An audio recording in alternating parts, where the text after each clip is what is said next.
Are you saying you faked with me? Yeah.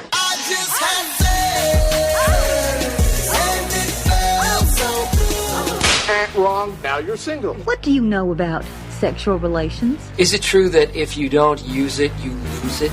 I'm a little worried about being a slut. You're listening to the Come With Us podcast, presented by Darling Way, talking the good, the kinky, and the ugly. Here are your hosts, Beth, Aaron, and Tina. Hello, hello, hello, my darlings. We are following up on our conversation last week about Throuples, but this week we're going all into like the darkness, the jealousy issues of which, oh my God, I have so many questions. But along with that, jealousy isn't something reserved for Throuples. Jealousy happens in all sorts of relationships, call it heterosexual, straight, bi, anything, couples, poly, whatever it is. Jealousy, we'd like to think it's part of the human condition, but maybe we should be able to rise above it. That's all about what we're going to be talking about, the dark, the ugly, but we're going to give you some hope because we're going to hopefully give you some ideas and ways to deal with these negative, toxic issues so that you can better yourself and save your relationship or have better relationships, all in all.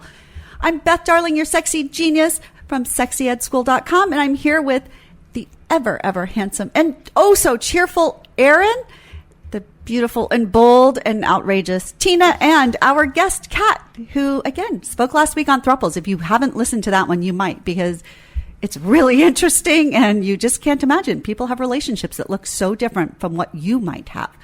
Or if you're in a throuple, you'll be glad to know that somebody's out there doing it and doing it well and speaking for you, which is also nice. So, all right, welcome everybody. Thanks all for being here on Come With Us podcast. All right, who wants to get us started with jealousy issues? Kat, are you okay talking about this, like, hard stuff? Yeah, of course. I mean, if we're going to be in relationships in general, then you got to be able to handle that hard stuff, because otherwise, what the hell are you there for? We're all in the relationships for the good stuff, right? If we could wave a magic wand, I think each and every one of us would be like, good stuff only, take away the bad, please. Yeah, but even then, like, how can you tell that it's good stuff if everything you can't appreciate the good unless you have the bad to look back on. Yeah. Just like you can't be set like people who, oh, I'm so depressed. Okay, guess what? It'll end eventually. That's why it rains. And when it stops raining, there's a sunshine. And then you go, I love it. Yeah, look at that. The world isn't so bad. Like, that's... I love when Aaron, who's usually our darkness, when he's our prince of sunshine. That's so awesome. Thank you. Like, that's why people ask, hey, you look... Like, people will ask me, you look like you're upset. Yeah? Okay. Do you need to talk about it? No, it'll go away eventually. And when it does, I'll be happy, and I'm grateful to look back and go, damn, that sucked. I was really down and out. But... Aww. I woke up the next day and life kept going. Oh, that's good. Yeah, you also just learn really interesting stuff about the people around you when you do have to go through those hard times. Like, you figure out who's going to be there, who's going to judge you for that nonsense, who's going to support you, who's going to give you just hugs and kisses and tell you everything's going to be okay. And so, I don't know. It's part of the fun to survive dark times are part of a relationship. There you go. People should know that then. I would like that. I wish everybody getting married thought about that and was like, okay, these are what some of our hard times might look like, and we're still going to get through them. And here's how I want you to treat me when I'm going through hard times. I want you to, like, first let me just be sad. Then I want you to give me lots of hugs. Then, maybe we can problem solve a little bit. And then afterwards, let's go get ice cream. Like having some sort of game plan that you can communicate even before the hard times really start. I don't know. Oh, I like that. So I work with my coaching clients to create a user manual. Yeah. I think each of us individually should have a user manual, because the fact is we don't come with one. We absolutely have to create our own. But I think what happens when we're in a relationship, we don't even know what our user manual says. So we don't know what stage, we don't know what we need at different times. And then we get pissed off when our partner or somebody around us doesn't know either. Yeah, but that's ridiculous, because how can you expect somebody else to know you better than you know yourself? Oh, well, we do it all the time. But okay, so there's one of the biggest things is that I would say, in relationship, that's a very toxic issue, is if you expect your partner or partners to know you better than you know. If you don't know to ask for it in advance, then how are they supposed to know in the middle of something tough? So, yep. All right. Well, let's start with jealousy first, though, because got so many questions about that in terms of the throuple, particularly because in a monogamous couple relationship, part of what I think people are seeking is this security. Okay, I've got you. You're locked in. You're only mine. Now, Yikes. You're here forever. Right, you're here forever. But it really is kind of true. We want to take that fear. People say, oh, I don't want to have to date anymore. I don't want to have to worry about that. Like, I found my person. And it's like, okay, now we're in it and we're supposed to just find certain relief and expectations and needs met from this one person. But then when you're in a throuple, this person that you love is now getting their needs met from somebody else. And by the same account, when that other person needs your person, they might not be there for you. So how does jealousy come up and how do you deal with it? I mean, to start, like, think of how much we love our animals, right? So I have a cat and he is my best friend. He's considered my child. But then when I leave him and I need somebody else to take care of him, right, he's going to love them just as much as he loves me. And yet, right, I'm not going to be mad at him for enjoying those other people. I'm not going to be mad at the people who are helping me out by taking care of him. So it just ends up helping everybody through it. But you're right. It does. There are some situations in a throuple where, say 2 people are having more intercourse or 2 people are going out to bars more often.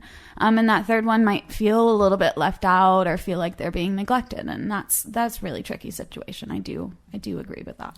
Yeah. Or you're just grumpy sometimes. And if you're in a couple, you figure that other person's just going to wait it out. They're still going to be there and try and help you. But if there's a throuple and one person's grumpy, it could be like, okay, you be grumpy over here. I'm going to go have fun with the other. That's what I said, before we started taping this show. I said, I don't know if it would be for me, the hardest part would be the fact that I would always be thinking that other person would be like conspiring with that other person against, if I did something bad, you'd be talking shit behind my back, and stuff like that.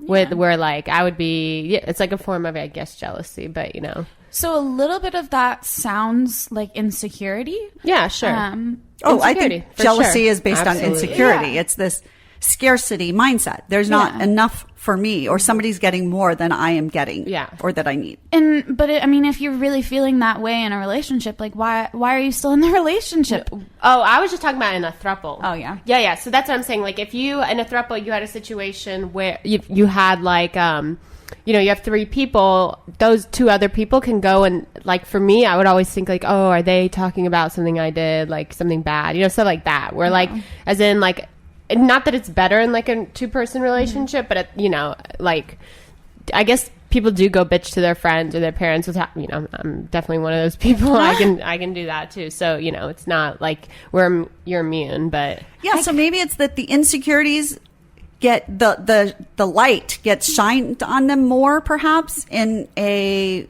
throuple or poly situation than they might in a monogamous couple relationship where you could just ignore it a little bit better. I don't know. Maybe when there's only one person who doesn't have to see it. All right, Beth, ignoring insecurities. How long do you end up stuck in that relationship then? Oh, okay. For me, 23 years. Touche. Right. I didn't say it works very well. Right. No, but there are definitely moments where I'll do something really stupid and I'll go home and stress about it and be home and I'll be like, I guarantee they're talking about it right now. But I don't really need to feel negatively about that because the people I love are talking about me in a way that they're sorting out their own emotions. They're dealing with they're trying to cope with me and they're supporting each other as they try to cope with me. And at the end of the day, if they're willing to cope with me and still love me, and that seems pretty huge. So even, I don't know. And they really, we don't trash talk each other. We end up talking about each other behind each other's backs, but it's really just because we're not all 3 together all at the same time. And there's lots to talk about. Yeah. The trash talk. That's what I meant. The trash talking. Yeah. But I think if you're you're right. You're not in a healthy relationship either. We talked last week. We had a red flag episode. The same thing. People can trash talk. 2 weeks ago? 2 weeks ago. Yeah, 2 weeks ago. Sorry, 2 weeks ago. About, a big red flag is when someone in a relationship trash talks the other person behind their back to someone else that's, friend or whatever. So it happens. So that, so that would, I guess, be particularly important and significant in a throuple relationship. Yeah. Because then that really wouldn't be and what's the point of trash talking? That's not something you should be doing about anybody you love. If you're going to be talking about somebody, it should be, here are the ways they've hurt me and here are the ways I feel about it. Here's what I think should happen next. Constructive versus destructive. But I think what happens is that trash talking becomes a way that we try to bond somebody to us by putting somebody else down. Yeah. I mean, we see this Mean Girls and all sorts of bullies and that would and stuff like definitely be a really toxic behavior in a throuple relationship for sure. I can imagine, And actually, and I think in terms of that, you probably learn that if people trash talk others, then they're probably going to be willing to trash talk you. So I think that it's pretty easy to tell. If you get to know someone and they're busy spending time trash talking somebody else, then at some point that's probably going to be you, because we are who we are generally. So these kind of patterns. One further than that, if somebody is sitting there trash talking everybody else in their lives, how do they feel about themselves? And turn the conversation around on them. You've had a lot to say about these other people. How are you feeling? What's going on with you? What's your job like? What's school? Oh, well, that's that idea that if everybody around you is an asshole, maybe you're just the asshole. Maybe you're the asshole, actually. Yeah. That's probably pretty true. So that's a good point. Yeah. All right. So jealousy, though, has it come up for y'all can you give us any examples of how it's been handled well, actually? Yeah, well, I mean, so last week I mentioned how we've gone to a couple different swingers clubs, and that could create lots of opportunities for, jealousy, especially when, for Mike and Mary, my throuple, they're married, when Mike and Mary find another couple that they're interested in swinging with, and say the man is interested in Mary, but the woman isn't interested in Mike. Well, that's a deal breaker, and they just have to leave it because that's part of what they've communicated with each other. They're only going to swing with couples if both members of the couple are willing to kind of swap. And so that's been it's hard when you're the person that is actually having interest put into you by somebody and your spouse isn't, and you just have to kind of walk away from that. But that's how they deal with that kind of jealousy, and I think it's really impressive, and I'm always proud of them when they're able to actually do that. Does the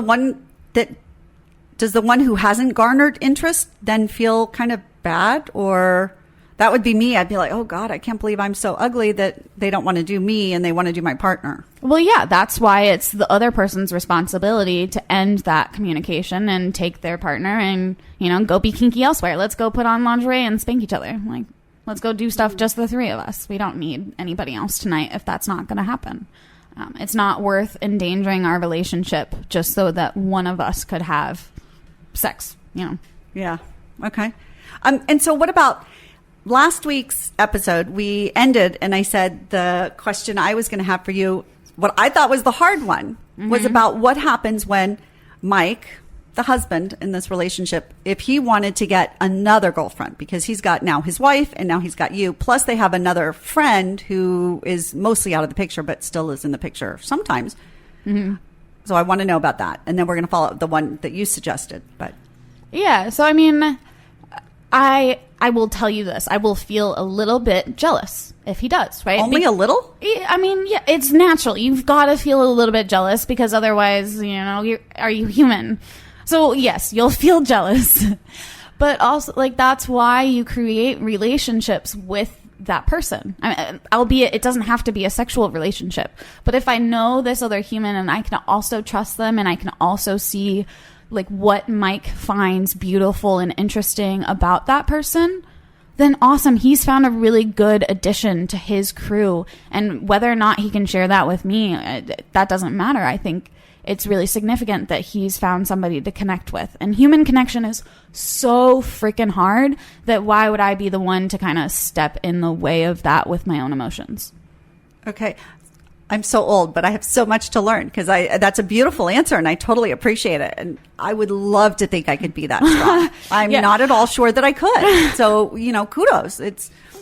But what would you do? Let's just say when you start feeling, how do you handle? Because you say we're all going to feel jealous. Mm-hmm. What would you do specifically?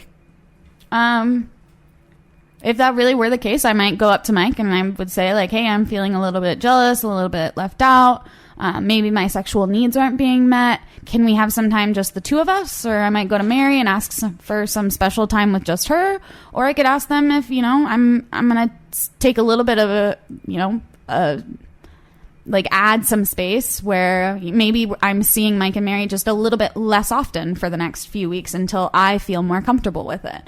Maybe explore my own sexuality, maybe find somebody who's interesting to me, try and build another human connection for myself. But it really would depend on what I was up for and what need wasn't being met, I guess.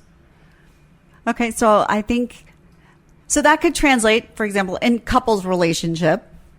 So Aaron, what would you do if you started feeling jealous with your wife of whether it's another person or her time? Because I know you guys don't have a lot of time together. What do you do? Does jealousy come up for you? And I mean, it does from time to time. Okay, so how do you handle it best?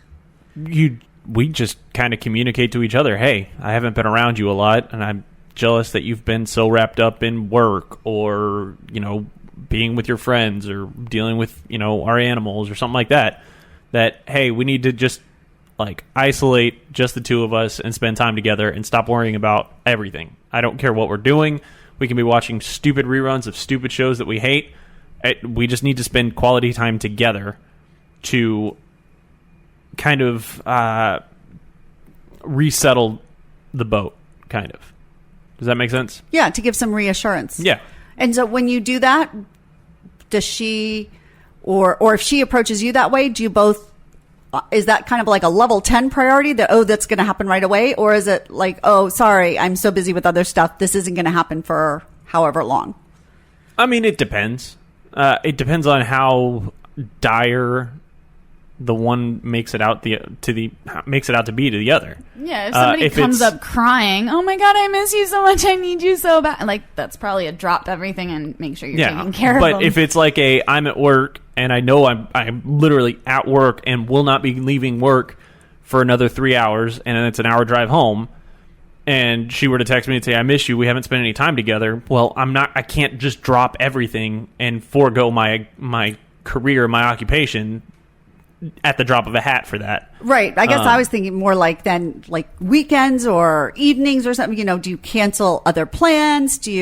Because the whole reason we get into these, right, is that there are circumstances that are kind of piling up. So it's well, I guess here, how do you and your wife spend time together? How do you bond and connect? What do you? I mean, anything and everything. Whether it literally is just sitting on the TV or sitting on the couch watching a stupid TV show or a movie, or taking our dog on a walk, or just going out and exploring random different things, or, God, there's almost nothing that we have as individual hobbies. We do have our own individual hobbies, but usually when one is engaging in their own individual hobby, the other person's already is already busy. When she's at work, I'll go and sit at, if she's at work on a weekend, if I'm not here, I will be, or I'm not at work, I'll grab my fishing rod and reel and go sit at the pond and just sit there in silence and enjoy it. Or That's the most Aaron thing ever. Or I will, it just depends. There's also a thing of when she's at work, it's time to be productive because I don't get distracted. And my brother and I are the exact same. This is going to go on a real fucking tangent. I'm going to try to keep this quick. My brother and I called each other a year ago, and his wife was out of the house working. My wife was out of the house working, and I was driving to go pick up lunch or something like that. And, it was the typical conversation. We hadn't seen each other in months. Hey, what's going on? Oh, well, she's at work all day. And I said, yeah, Danielle's at work all day. I've already done 3 loads of laundry. I mowed the lawn. I cleaned one bathroom. I got to get home. I got to clean the kitchen, and then I've got to prep out what I want to make for dinner. And we had this long, the second our wives are out of the house, it is fucking work time. It is time to get you turn on the speaker, you crank it up as loud as you can, and you just fucking rip through the house and get every chore that you need to get done. Can you have this conversation with Mike at some point too? Yeah, it wouldn't work for me because if somebody was out of the house, I'd be like, oh, good, I get to relax. I'm like, I only do chores when somebody's around because I'm so bored by myself doing it. No, relaxing is for when you're dead. Oh my God, I love it. But anyway, this is why, Aaron's wife is very lucky to have him in terms of, God, what a honeydew you are. You are a honeydewer. But there's always work to be good. done. There is no done, reason to ever keep yourself idle. Oh, yes, except I like it. But anyway, back to jealousy. Back to jealousy. All right. So I think that Kat, what you said, jealousy is always about insecurities. It's always about our fear. Insecurity is a fear. It's something that we aren't enough. Our own view of our stance and status within the relationship. Right. We're afraid that maybe we're not going to measure up. Maybe somebody else will beat us. Maybe the scarcity that there's only enough time or sexy attraction or quality that they're going to be better than we are or some such that we're going to be left alone. And I think then it's interesting because one of the other sort of toxic behaviors people can get into, and especially within polyamory, when you then open the realm up to having multiple lovers, is this idea, well, he's got or she's got this many lovers. I need to have this many lovers. And how you stop getting into that tit for tat. Or, oh, I cleaned the kitchen last week. You need to clean the kitchen this week. Sort of all of that. Doesn't matter whether it's sexy or what. Yeah. How do you avoid that tit for tat sort of thing? That's a great question. You just do. I mean, we all get pulled back into it. I mean, it's human nature, right? If you're the person that literally does the dishes every stinking day for the last 2 months and nobody else is assisting you, well then yeah, I would understand why you would feel frustrated about that. But also it could be a point of like, well, maybe like you're just doing it faster than the other people and they're trying to help out with other chores around the house. And you're just not actively seeing that. But again, that really just goes back to communication. And again, I forgot what your question was. Okay. So we can say basically everything is about communication, but my hypothesis is we'd all communicate if we actually knew how or what we were going to communicate. So then it becomes a question of, well, let's just say somebody else in a relationship is feeling jealous. How do you help soothe them? I understand that jealousy is an inherent, me problem. It's my insecurities and stuff. But I do think that then other people's reactions can help soothe or escalate those. Yeah. I mean, I'm not in that type of situation, so I have no fucking idea. I don't know why you're looking at me. Your wife is never jealous of you? Of your time or efforts or energy? I don't think so, no. Okay. I mean, we were talking about it from a, throuple polyamory type of thing, so... Well, but jealousy happens in relationships all the time, whether it's at work. Well, hell, your wife could be jealous that you come to this podcast, that you talk so openly about sexy with Tina and I on a regular basis, and that we text things, that would be inappropriate in all sorts of other circumstances. But our focus is sexy stuff. So we're texting you sexy stuff all the time. And your wife is never jealous of that? No. And if she is, she hides it very well. Because I can read her like a book, and if it got to that point where I noticed it was bothering her, I would bring it up, and I would, if she's not going to, bring it up to me, I'll hit her over the face with it and say, hey, come on, like, you're hiding something, just fucking speak. Yeah. Let's go. Okay. I'm a no nonsense, no bullshit, don't hide around your stuff kind of thing. Like, if you got something on your mind, fucking let it out. Like, if it's, now, does every single thought you ever have need to be let out? No. I don't need to know. I don't need to know how cool that bird is in the backyard sometimes. That's fine. Oh my God. And this isn't an actual example of my wife. This is just something like there are people who will let every single thought that ever enters their head fly. You don't need to be that person, but if you're in a relationship with somebody, or and this goes for anything, romantic, friendship, whatever. Yeah. And you have thoughts that should be expressed to the other person, whether they're making you feel good or bad or jealous or, sad, whatever, get it out there. Don't fucking hide behind it and just wait and seethe and resentment grows. Just fucking say it. Rip the Band-Aid off and get over it, because guess what? if it's somebody who, and this isn't just a relationship, like a romantic relationship thing, if it's a friend and you tell them, hey, it pissed me off the other day when you guys went out for drinks and you didn't call me when I had told you I was just going to be hanging out at the house by myself. If you don't say that, then the resentment grows. You get this kind of like catty fucking Mean Girls type of thing where you get and that's where talking shit comes, is that you go to somebody else and they made me so mad. Fucking rip off the Band-Aid, tell that person they upset you, because if they're really a good friend or really, if they care about you, if your significant other is that important and they value you and your feelings, your emotions, your everything, rip off that Band-Aid, and it's going to be a lot easier than just fucking stewing on it for hours, days, weeks, months, whatever, and then letting it blow up. And like being careful with your phrasing too. Like instead of going, you guys are such assholes, you didn't invite me to that. Yeah.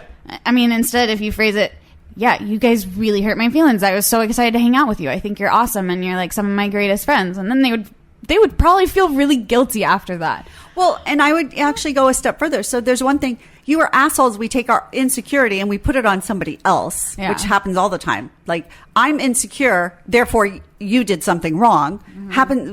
Couples who have been married forever, they'll be like, oh, we were at dinner and he couldn't take his eyes off somebody, or she couldn't, or whatever. I'm like, well, that's because when there's beauty walking by, all of us kind of notice. But then what you were saying, Kat, is, y'all made me feel insecure and stuff, which, okay, is still better. But really, it's because you did this. Exactly. Yeah. I just felt. You may or may not have done anything wrong. You may or may not have intended to. It had nothing to do with it. This, because something. I felt this without any fault. That becomes a more productive and less blame, right? Just because somebody feels insecure doesn't mean anybody else did anything wrong. And I'll say this. Yes, you should tell them, when somebody makes you feel that way. And this might not apply to like a throuple or a polyamorous relationship or anything like that. But there's also times where you need to step back and realize, like, if you have a group of friends and you find out, oh, hey, they went out to the bar without me, you don't need to take that as a personal attack. Sometimes they just, like, every human needs a break from another human. Every single one. Right. Whether you're married, whether it's your kids, every human has to have their own time to reset away from other people. And there are times where people if you're in a throuple, the other two go out and do something without you. You don't need to take it always as I must have done something wrong, or, they didn't want to hang out. Maybe they just literally needed a break from you, and it's not anything you did wrong. Yeah. It's just, hey, be able to realize that not every time somebody goes and does something without you, it's because they're mad at you or they don't like you. Yeah. Sometimes you just need to swallow it and go, yeah, well. And you can still have FOMO, right? It's totally okay to be like, damn, I really wish I was there. And again, just because they did it and just because you have feelings about it doesn't mean either one is wrong. But, the holding on to it and resentful thing is the part that's not healthy. Right. Yeah. Sorry. But, and then like you said, so if Mike and Mary go on a date night, like, I'm very happy for them. I'm glad they're spending time together. I'm glad they're building that relationship, because I know my relationship with them isn't gonna work unless they build on theirs first. And so but then if I feel sad about it, well, then instead of just telling them I felt so sad because, like, you guys went on this date and I felt left out, I could just say, hey guys, let's go to the movies next weekend. Like, I can be proactive about my own damn feelings, and I can make the situation better for myself. Exactly. What a new and unusual concept that we could be responsible for our own feelings. Oh my goodness. Yes, I love it. Talk about ownership. Yeah, because there are so many people in relationships of all sorts where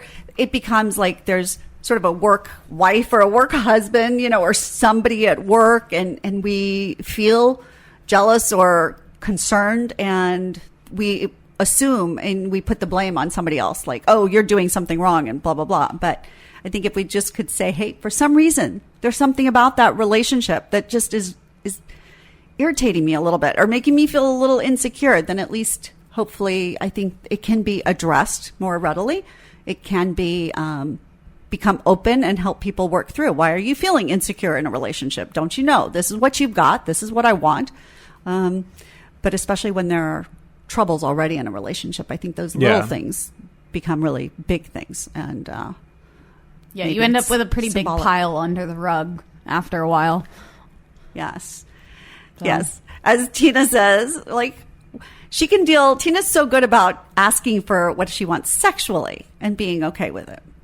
But it's other stuff, the communication stuff that is difficult for you. I mean, this is, yeah, I would say it's a matter of like personal. Yeah, I have a lot of like issues, we talked about red flags the other day with communication. So what are you trying to do better? Like, have you found anything that helps you? Or are you still in the point of I mean, I would just say beginning to- honesty in like a nice way is the best policy. Just, I think that Erin is right. Talking about it is the hardest part.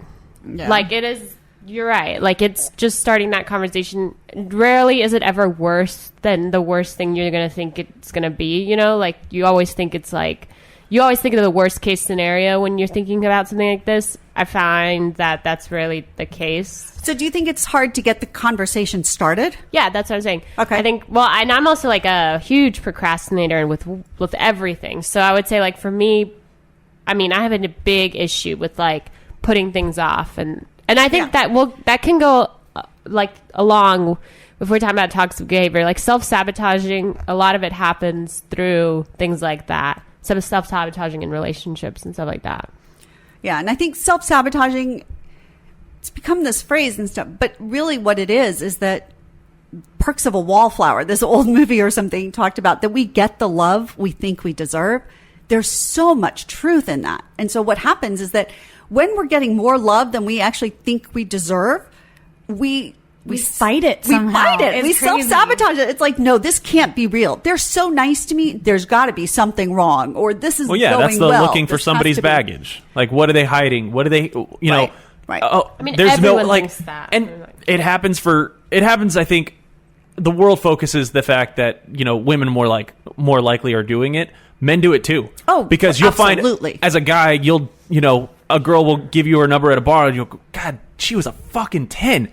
What the fuck was she doing talking to interested in me? Like, there's got to be something wrong with her. Like, Yeah, she she's has setting to. me up or she has a something. dick. She's been in porn. She had her brother's kid. Something. There's got to be something wrong with a woman that Hey, perfect. I will say, careful throwing the "she's been in porn" part in there because Because these days, almost every day, except me, has been in some sort of like I self would- video. does that so, take in- yeah. yeah. Love to be But in porn. It's the same her thing worth as is whether still you have a dick. spectacular. Right, exactly. No, People- but that's just it's we something knock that it. We go, oh no, then she makes too much money, or Oh, goodness. where we say, oh, a guy doesn't make that much money. Like it's because he's so awesome in lots of other ways that he's not actually killing himself at work all the time. But there are all sorts of ways that we can shoot down. But it's absolutely true. We Yeah. think we don't deserve it, and so we are not willing to believe that it could actually be, and so we trash it. There's also so many different types of like jealousy and all that kind of stuff. Self-sabotage. It's very personal to a relationship. well, But I would say, Tina, one thing, if I could, going to your initiating conversations, I think that is a big one. I think it's really, really hard. And It's probably one like thing- the bane of my existence. Yeah. Honestly, I have. so one thing I would suggest, one very practical solution that I've had for some of my couple clients is that they make a routine, whether it's 2 days a week or 3 days a week or every day. They literally take off their shirts, probably take off your bra. You don't tend to wear one, so it works, but sit back to back with your bare skin touching, but so you're not looking at each other. Yeah, no, I'm not it's so doing much this. easier, but it's But- easier to start conversations then when you don't have to see the other person's face, where they don't, especially if somebody who doesn't want to be seen crying, or you're afraid they're going to have a reaction that you're going to get upset about. But back to back with skin touching, and then it becomes, okay, let's talk about what's been going on. And you can start with some easy stuff. You can say good stuff first, and then you can find yourself bringing up stuff that's harder to talk about. And it becomes really, especially if you commit that you have to sit there back to back for 15 minutes talking. You'll be amazed what will come out. And then at the end of that, you may still keep going or whatever, but it can help us release things in a way that still feels safe. So you might try it. I mean, it's the hardest part, but it's the healthiest part. Like, that is the way to be healthy. And it's just like, Wow. I mean, Yeah, I mean, shit. I'd go to the gym if it was. that's like, that's my exact example. Is that, like, hey, if you're gonna eat unhealthy, you should probably get up and go run a few miles every day to Sure. work that off. Beth. That I know he's being talking to me. unhealthy is the easy way. No, if you want to be like, if you look at somebody and you go, damn, they've got 6-pack abs, I want that. Well, the hard part is getting them. Like, you have to be able to put in the work, and just like with a relationship, it's going to hurt. It's the hard part, but it's the healthiest part, and it makes you healthier to put in that hard work. And you have to believe that it's possible. So for some of us, I know my physical, like, I've just felt ugly since I was a kid. I felt fat since I was a kid. Even when I, at one point, lost so much weight, I was skinny, like skinny, not healthy skinny. I still thought I was fat. And so part of it is that I won't let myself take as good a care of my body because I just cannot believe that I could actually look good. So it's easier for me to not look good because then it matches how I feel. Yeah. It's the same thing with getting the love we deserve. Like, we look like what we think we look like, one way or the other. Well, and part of the difficulty in starting those discussions or even getting those abs is finding the time to go to the gym or finding the space and energy to actually have these conversations, right? So to commit to it. Yeah, because Mary, I mean, she works a 45-hour, 50-hour week, and she gets split weekends, so she doesn't even have 2 days off in a row. And like, oh my gosh, it's so difficult to find any time to actually connect and like do these discussions. But when we are able to like spend 5 minutes and have those discussions first, then the sex and stuff ends up being so much more fun and interesting because it's more intimate. It's not actually just a cover, and there's not sort of this, you're not trying to hold something back, keep a lid on a container. There's not lint in the sheets. Yeah. But I would argue too that my guess is a lot of times, sometimes there are just natural circumstances where we know we have to be busier than others. But a lot of times when people are busy all the time and can never find the time to talk, that is another way of self-sabotaging. Literally not making ourselves available. For me, I say, I don't have time to go to the gym. Bullshit. If I really wanted to, I would fucking make the time. When things matter to us. I definitely have the time to go to the gym. Right. So we can make excuses now too to cover things. Yeah.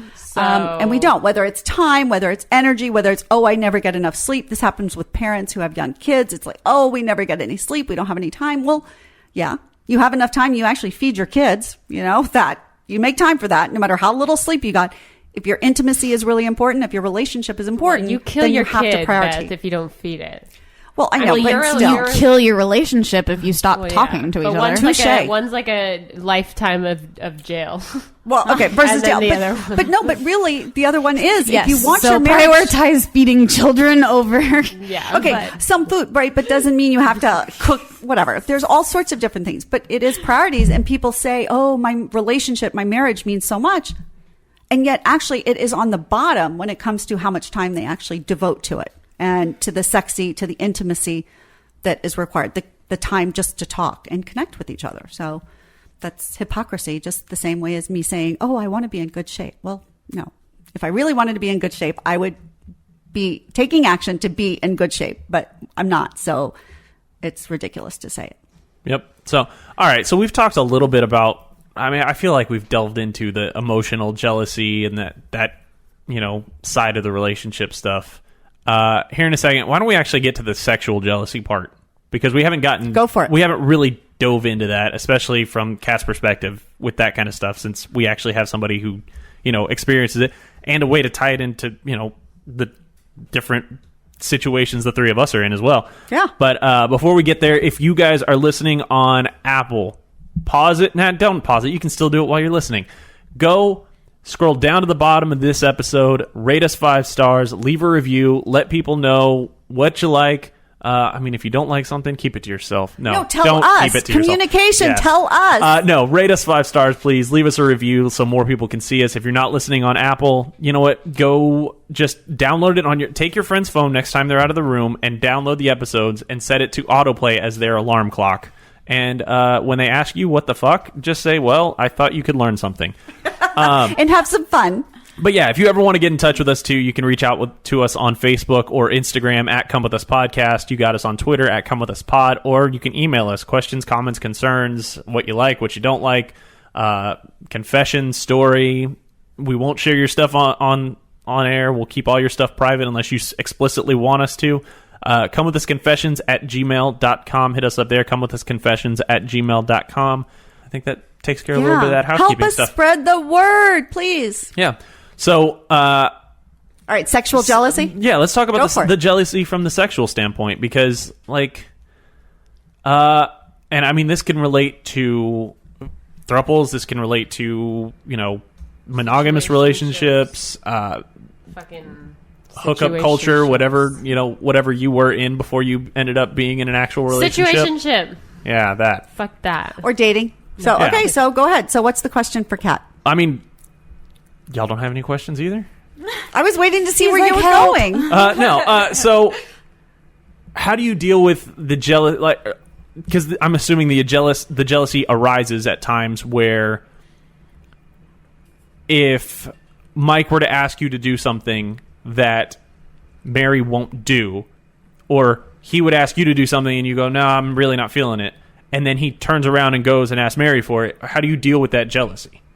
Okay, so I'm a little bit backwards. If he comes to me and asks, like, "Hey, I'm really horny right now and I would love to, like, do anal right now." I don't know if that's how he would not say it like that, but, like, if that was the situation and I wasn't into it, and then he was able to go get it somewhere else, it's like, well, good.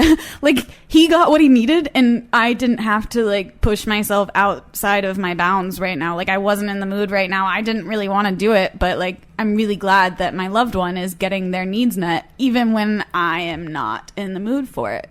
So that I actually don't often feel jealous about. Is Mary the same way, from what you observe, or? And I can't speak for her. Well, do you But ever tension has worry never been brought up of, like, hey, he wanted to do something with me, but you would actually do it and I wouldn't. So Yeah, okay. So I guess there is so I'm a little bit of a submissive, and so when he can play that role more with me and then sort of doesn't take care of those needs for her, because she also enjoys, like, kind of role playing, whether or not she is the dom or sub or whatever. She kind of likes to switch back and forth between them. And so that has led to a little bit jealousy, I think, on her behalf.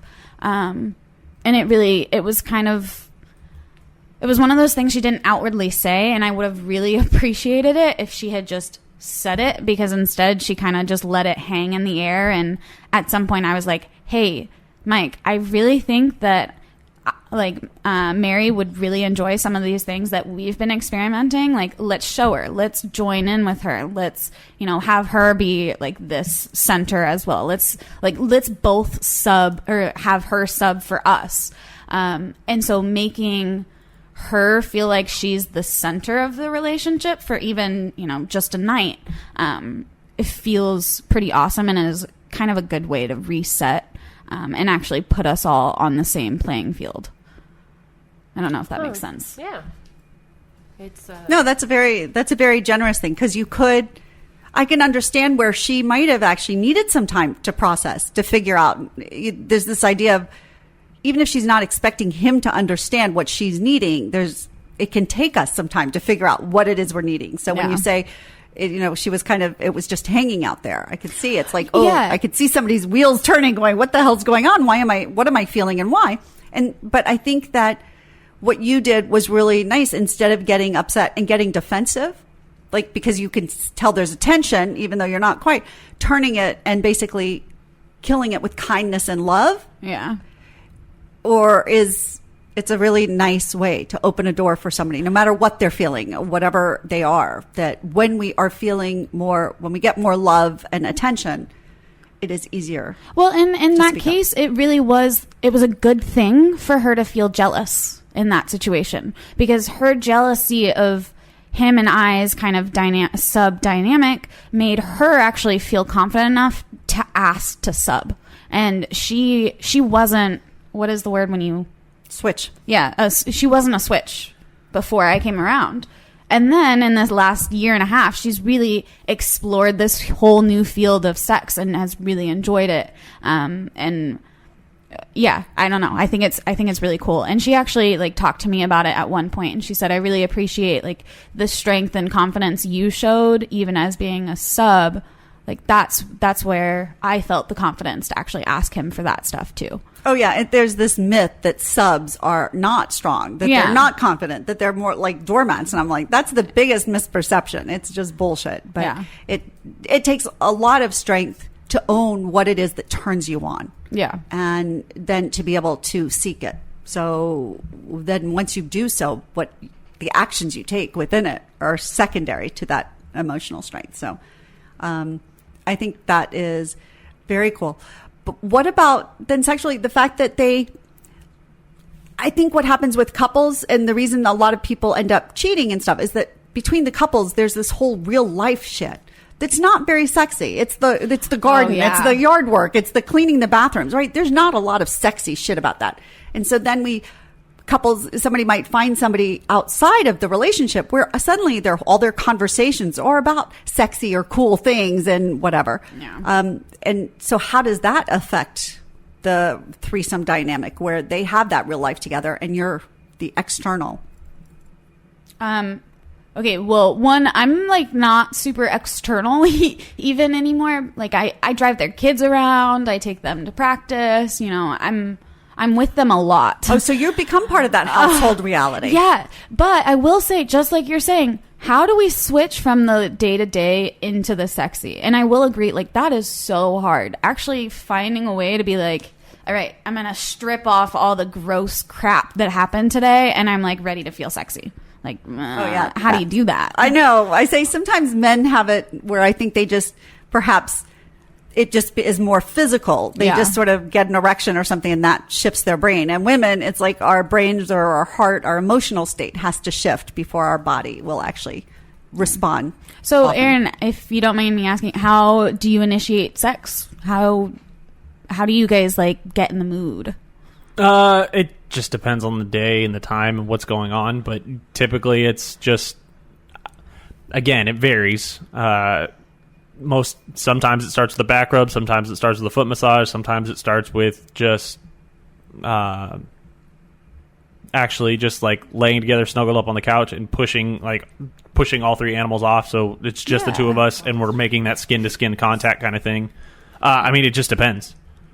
I think skin to skin contact is a great way. People, that is a very good start, but that's also why a lot of quote women will be like, no, I'm not taking this off or something, because it's like, no, then I'm going to feel obliged. I'm like, no, just start touching, even with no obligation ever. Yeah. Do you feel like it comes like pretty naturally, or? Yeah, for the most part. I mean, we don't ever have to like force it or anything like that, but that's just.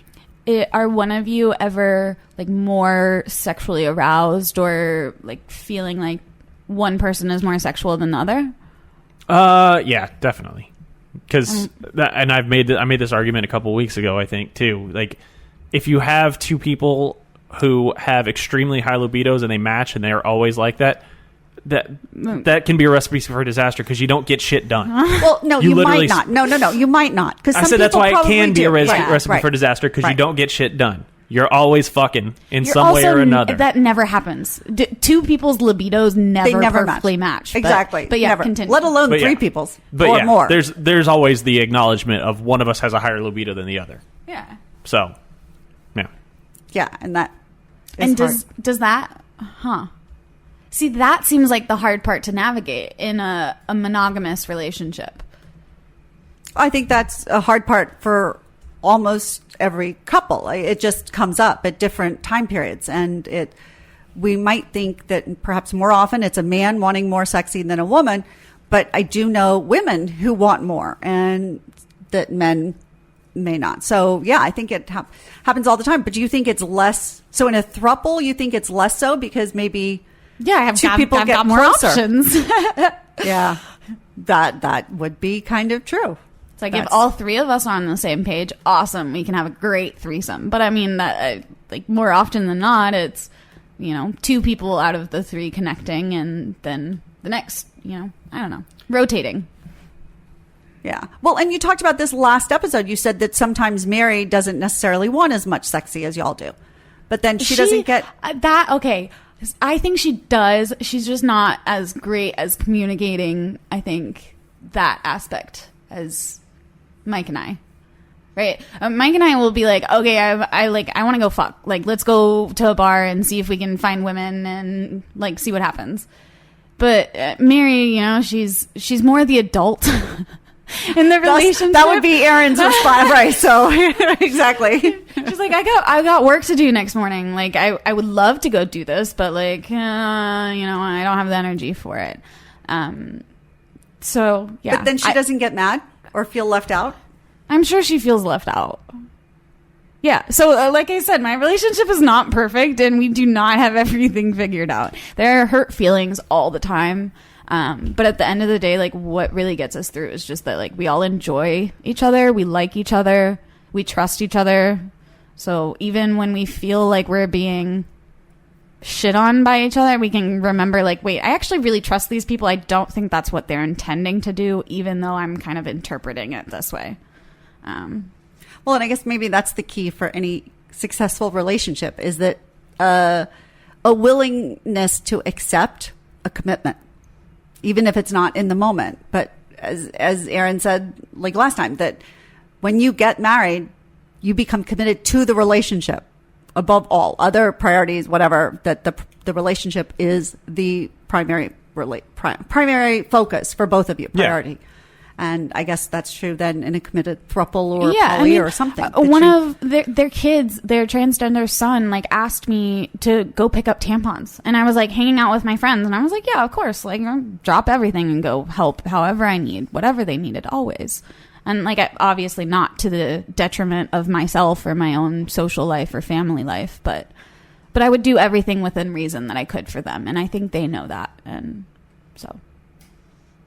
yeah. Okay, so how do we know?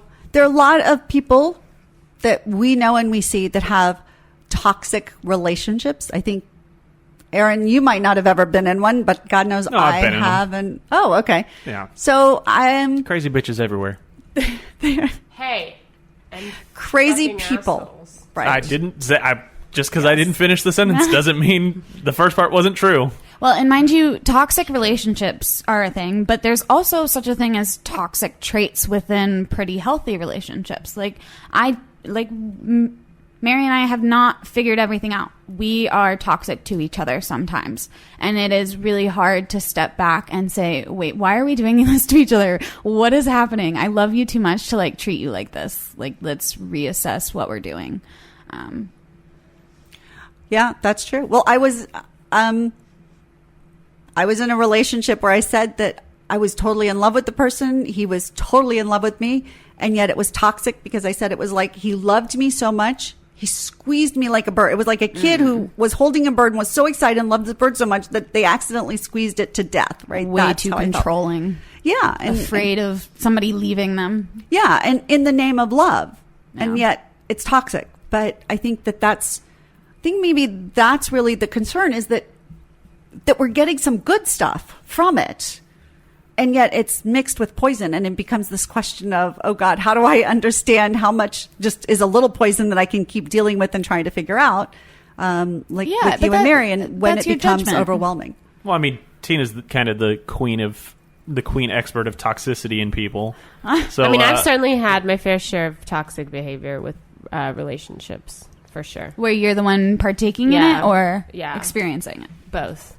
I certainly have like some bad coping skills when I am feeling like something's breaking down or you don't feel like you're in control. So what do you tend to do in those situations? Like, generally it's like just drink and hook up when stuff like that where it's, it's becomes like I just get wild behavior, and then you end up just kind of like you end up leaving the relationship, or the relationship ends up leaving you without having to actually address it. Sure, right? Yeah, you don't. I definitely don't address shit like what. I mean, I think it's kind of a hammer approach. Yeah, basically, I'm going to turn this into shit. Oh my God, I hate when I do that. Oh, this thing is slightly uncomfortable. I'm just going to break the whole thing and walk away from it. Yeah. I am the queen of that. Like, it is literally, I am. Well, see, and in some ways, though, I would say in some ways that's healthier because I I tend not to leave a fucking relationship. I tend to think I can heal people, that I can help people, that it doesn't matter if they're lying to me. I can help them see the way. I can, oh my God. And you can heal people. You can help people. It is not okay for them to lie to you. It's not okay for them to take you for your worth and then not actually reciprocate it. Yes, and I will just kind of stay there thinking that that's my job and stuff. And and I can't actually heal people because you can only heal yourself if you want. I can help people if they want. Yeah. But I've realized I tend to see the good in pretty much almost anybody. And then I'm just surprised when they don't live up to it. And that is not healthy. So I end up staying for too. So you guys may exit and beat the shit out of something. And I just sort of stay in it a little bit. I will do the same thing. I stayed in like bad, in terms of relationships for sure. But generally, like, you know, I would say I don't have good like coping skills. Coping skills really, are hard. Really hard. But like, what happens when you realize a toxic relationship is toxic like way too late? Like once you're already involved, once you're invested, once huge you're issue. For oh sure. my God. Yeah, I think that we talked about this 2 weeks ago too, and I think like you want to weed this shit out early because once you start kind of I was actually moving talking in, and all this stuff, then it's just like you're kind of on this slippery slope. Oh, well, we've been dating for 6 months. Oh, we've been dating a year. Oh, you know, it's been 3 years. Like, you know, I'll just deal with it. Blah blah blah. And in the end, like, it's never going to go away. It's just going to get worse, I think. So yeah, because then you start just making excuses. You keep trying to fit it. You keep trying to make it, and it just gets harder and harder. And yeah, I think I've been in relationships where I've done that, and then at the end of the relationship, I'm actually just mad at myself because I knew, and I can almost go back and see where I should have been like, no fucking way, and left, and I hindsight didn't. is always 2020 though. So I would challenge you not to get angry with yourself, but to understand maybe why you made those decisions and why you stayed in that relationship, and what you're looking for in the future. Right, and that's part of it. Right, I think you have to have hindsight because we should learn from every relationship so we can do better. But God, you can't blame yourself for the way terrible people treat you. Yeah. Well, I've done that too. I have a little bit of PTSD from some of that. But anyway, that's just, you can try and try and try. And I said, even in one relationship, I was actually what I thought was my best self. I handled things really well. I tried to address issues that I saw. But when people want to hide stuff from you, they can hide stuff from you. And then that just... like there was no way I could have seen shit coming, and when it hit, it was like being hit by a Mack truck. But thank God our hearts can heal, and we can survive heartbreak. With relationships, it's important that like Erin comes from I guess a little bit of a different perspective because you've been married, and generally I think like you've had a very really long relationship. But each relationship teaches you something new. You know, and just because a relationship breaks down, like it's good to kind of look back, and I've certainly learned a lot from my past like relationships, people dealing with people, how to deal with them. You know, what are the characteristics that might piss someone off? What pisses off most people that I date? And if you see like a correlation there, then you're probably like, okay, like. Right, that's the asshole. When everybody else has the same complaints, it's like, oh, like, wait, this might actually be an issue.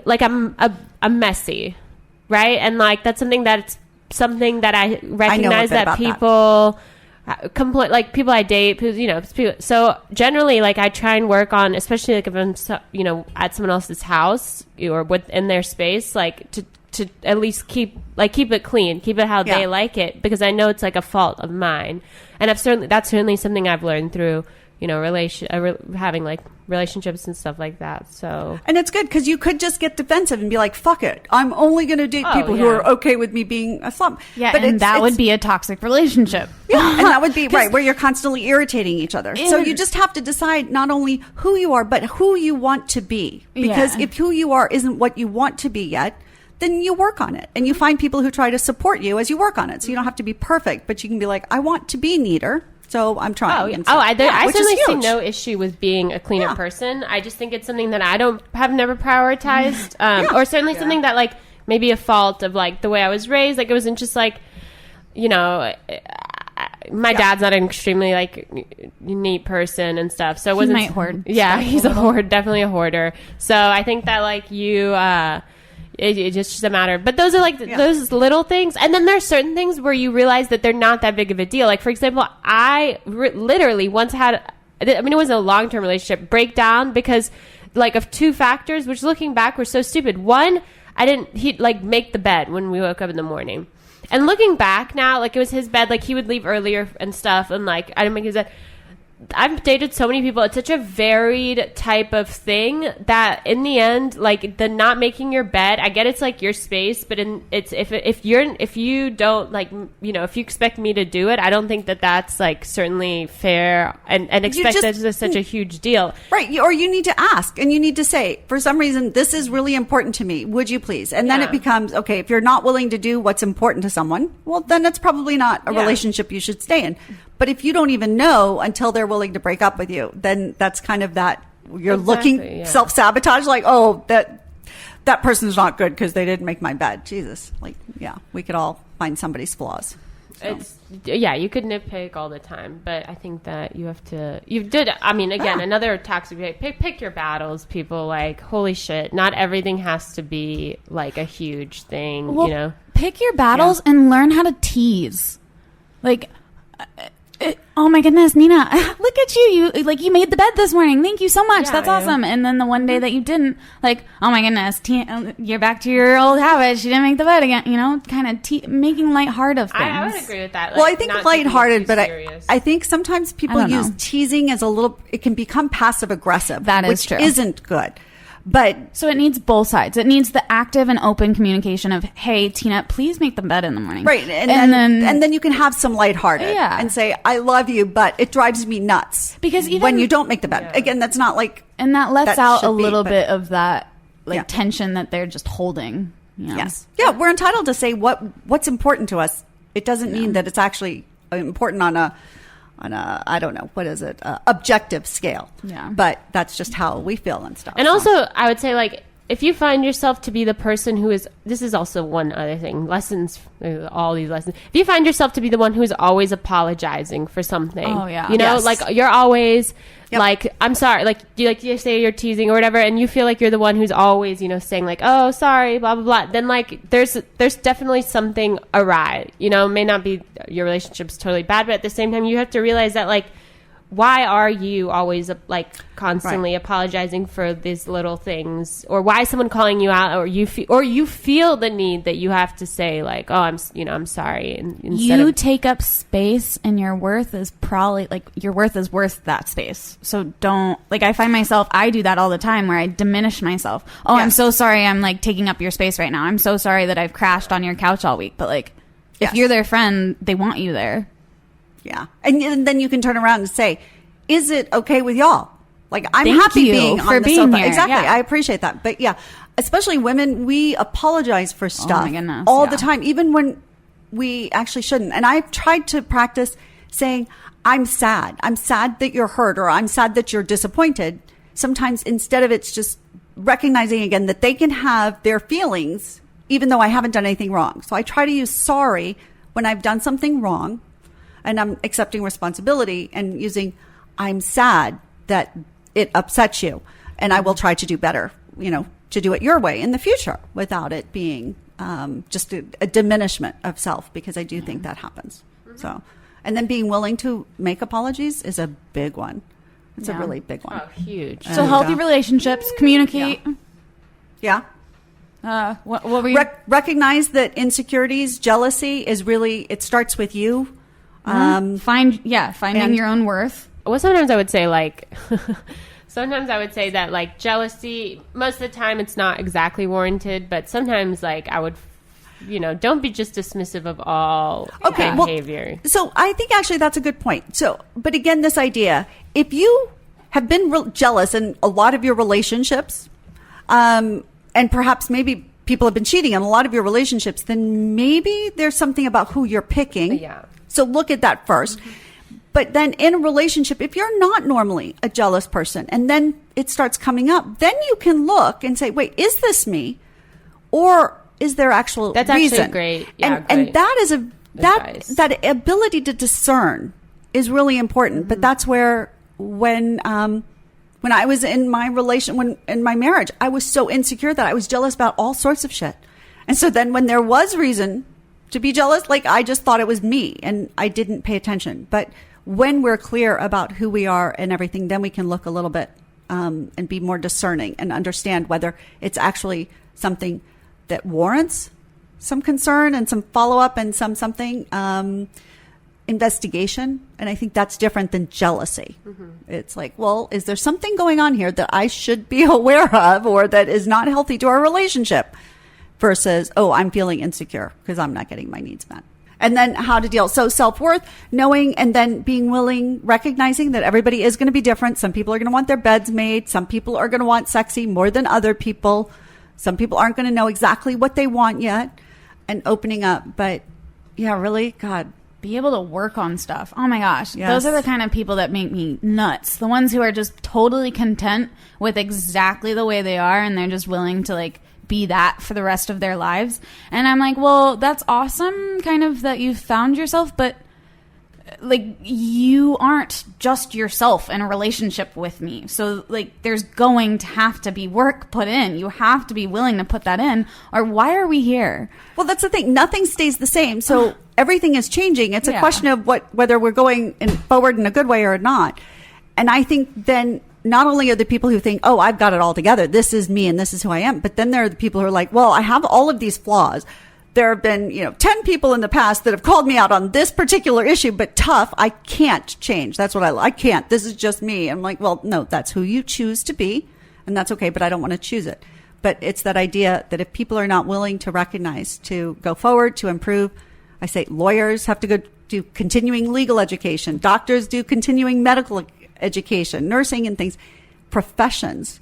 When we actually believe that we have to keep improving, that no matter how many years we've been in that profession, that there's still more to learn, relationships should be exactly the same way. If you just want to say, this is it and we're staying, it's never going to work because nothing stays the same. So, except failure. Like we can do failure over and over and over again. There are lots of ways to make that happen. So, I don't know. What do you think, Aaron? I think we've been talking people's ears off here. Oh, okay. Sorry about that. So is there anything productive that you think that we know? That I think what? That you think hasn't been said? Have we been talking in circles or is there a point? No, I think we hit a lot of points that help people.